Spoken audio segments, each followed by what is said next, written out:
Yeah, good morning everyone. First of all, thank you so much for inviting me here.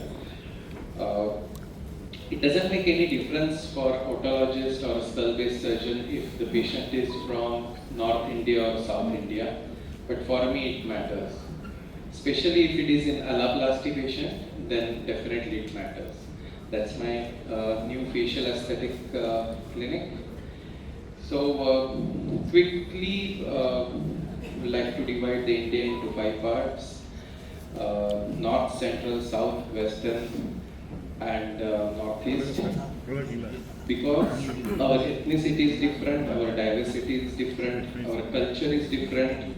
Of course, political and clothing is different, but what matters is this down is facial variation and the noses. So this variation is because of mainly by the weather and more of a migrations. So I'll quickly go through it and come to the point.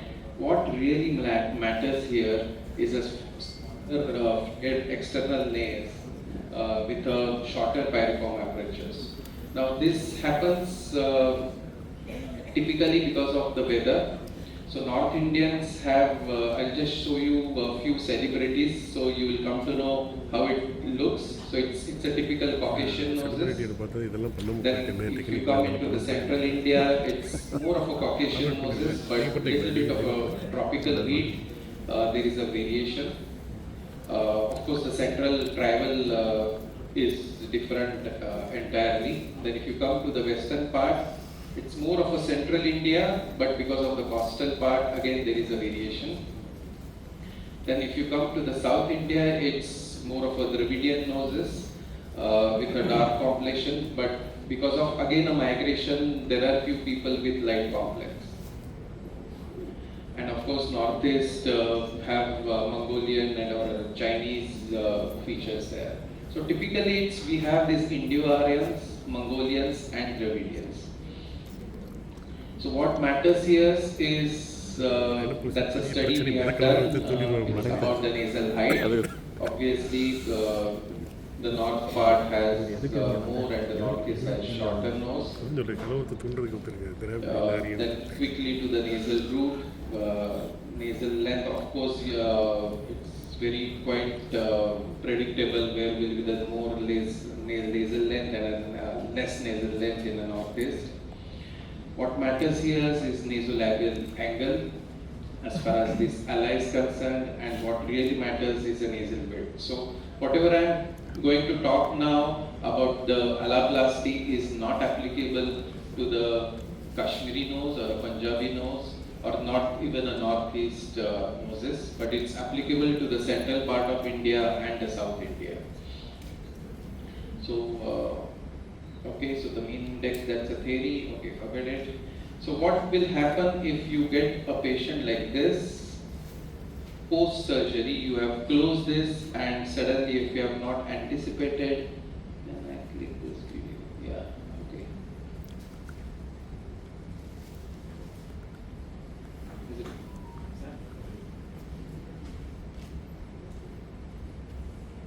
Yeah, okay. So you will find this such kind of a noses, and immediately once you operate, I think I was operating this in Hyderabad, and you should know how much to reduce, where to reduce, and what exactly to be reduced. Maybe after so many years I can do it without measuring or without this scale. But then here, if you see, I have reduced the part of sill along with a lateral crust. Now the question arises, if I want to only cut the skin, if I want to cut the muscles too, if I want to cut a lateral alar base also, or I want to do only the sill. Now all this comes with a judgment. We tried to put it in some format, but this such kind of a fixed format does not work in India because our ethnicity is different. You can imagine a Tamil guy with a big facial expression. You just cannot compare his ethnicity or his demands to a central part of India. For example, if you give a very short noses, very short nose to a guy from South India, he won't fit into his ethnicity.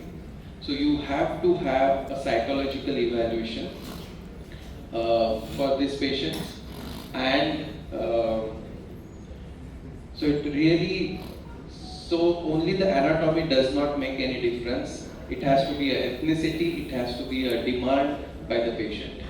So these are the few technical points which we figure it out during our study. That's a nasolabial angle. It's more the nasal length, the dorsal length, the columnar show, and the intercanthal distance. That's different in male and females. In the Indian males, it varies from all these parts. What I'm talking about here is about the South Indian ethnicity. So I'll just skip this. When to do this alaplasty is always at the end of the rhinoplasty. It can be predicted if there is less edema. It is associated with some complication of irregular or asymmetrical nose, and it is irreversible. So you can always stage it if you are not confident.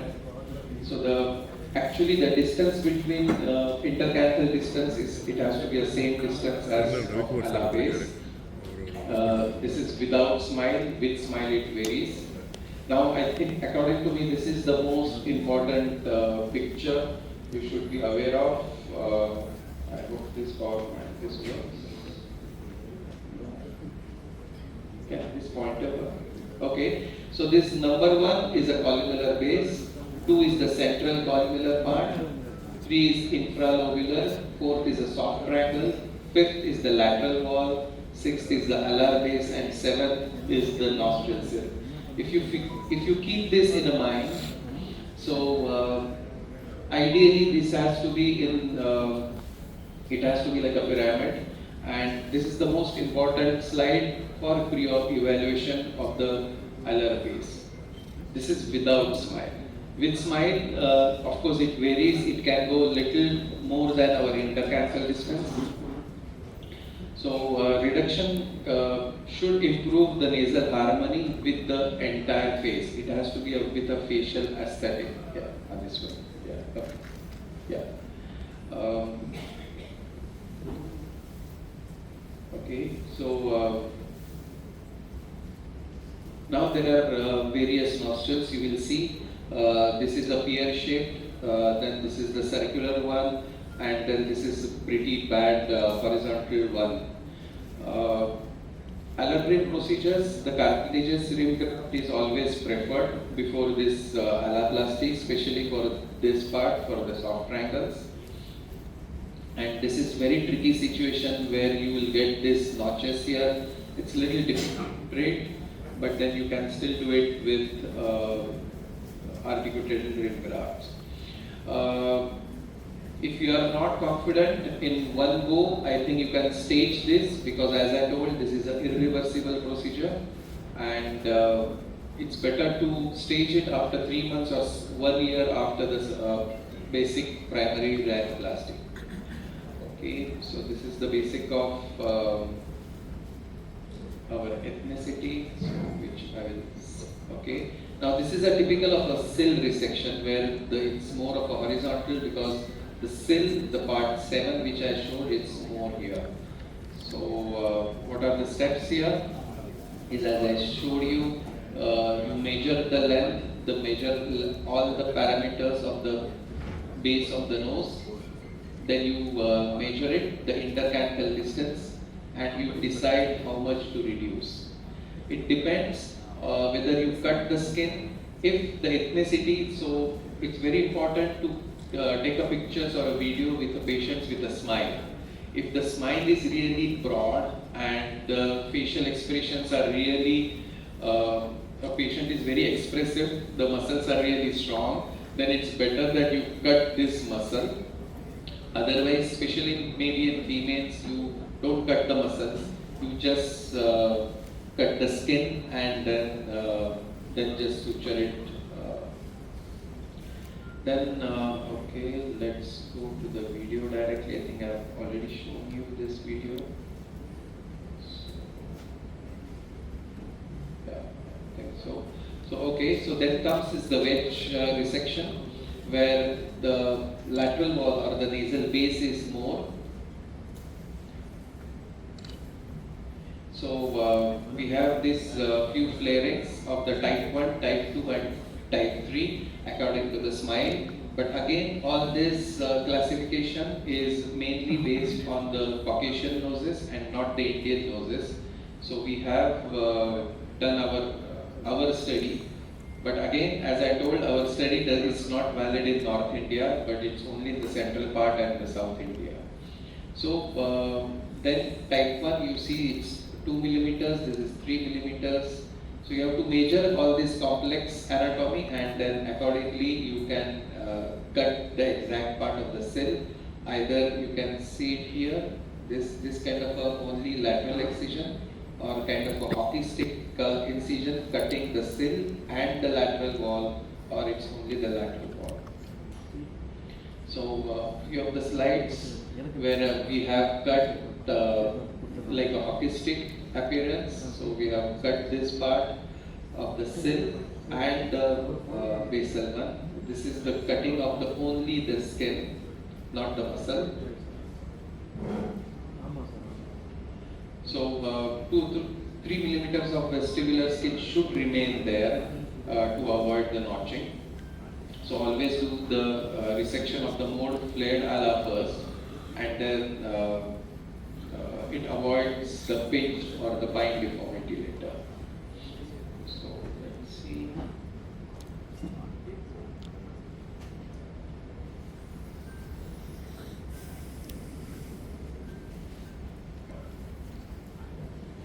So I'm measuring this. So this is tip lobule. Then this is the soft triangle. That's a lateral wall, that's a base, that's a cell, and that's a columella.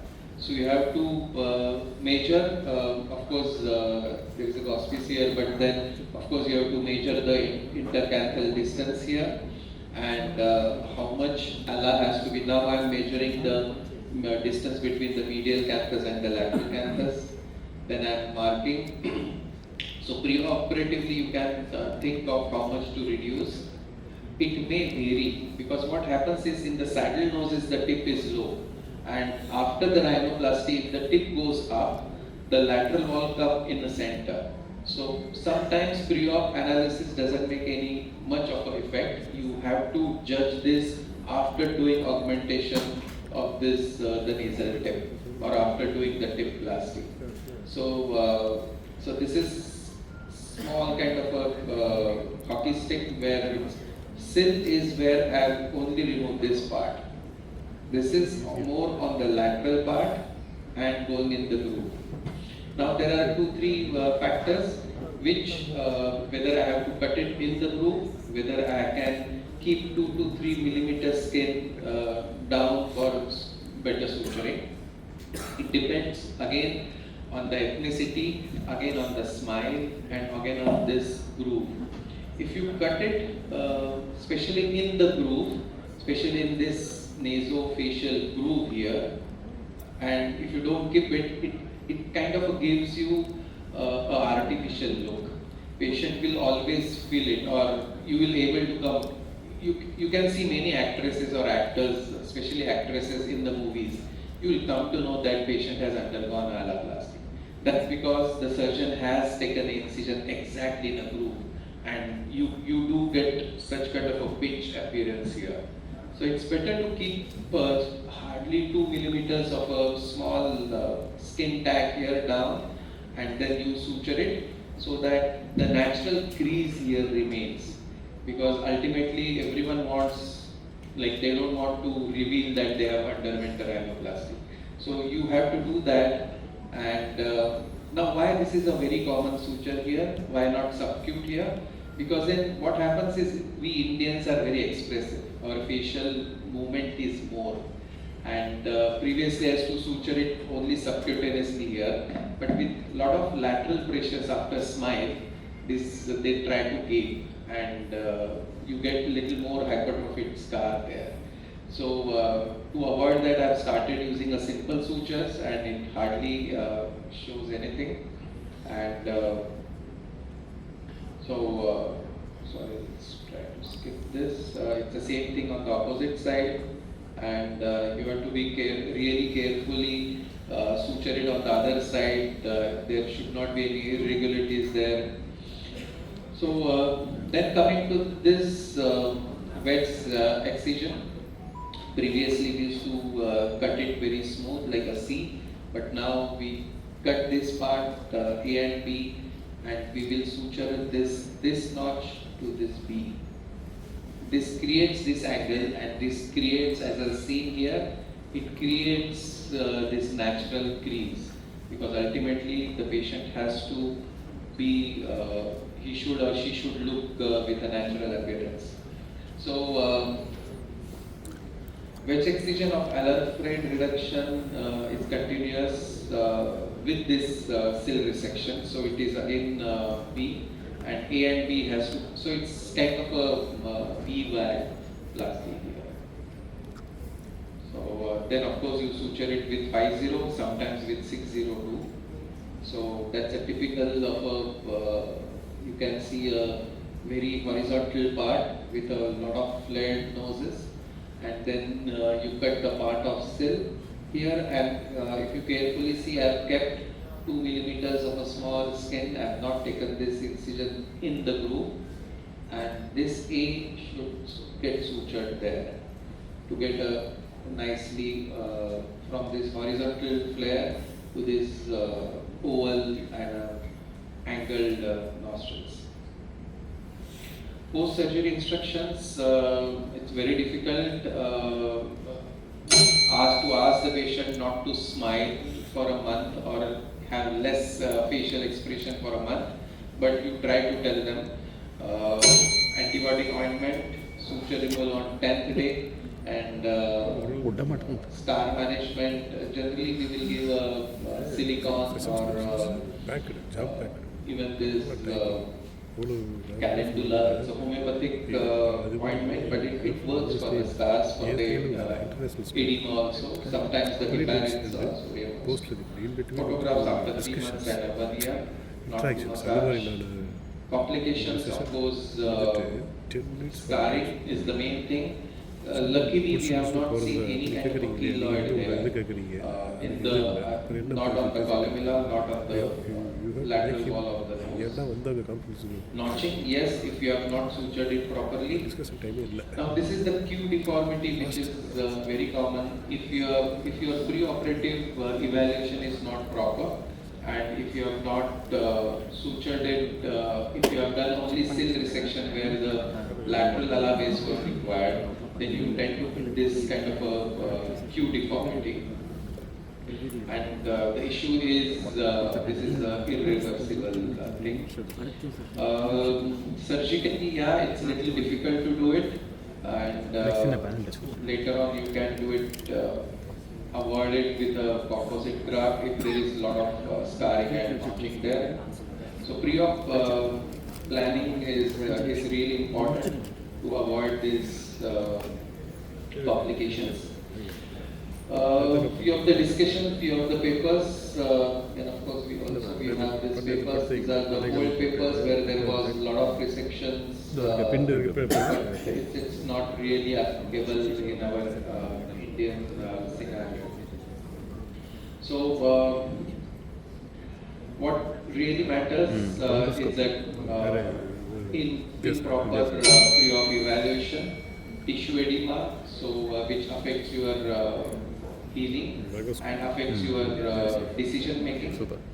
So this surgery is in millimeters, and then you have to do it to give some extremely good results. Ethnicity is important, patient's demand is important, and where his patient is settling down is also important. So you have to use it much conservatively. That's a software we quite often use it. It's a 3D software which we use it. Skip this.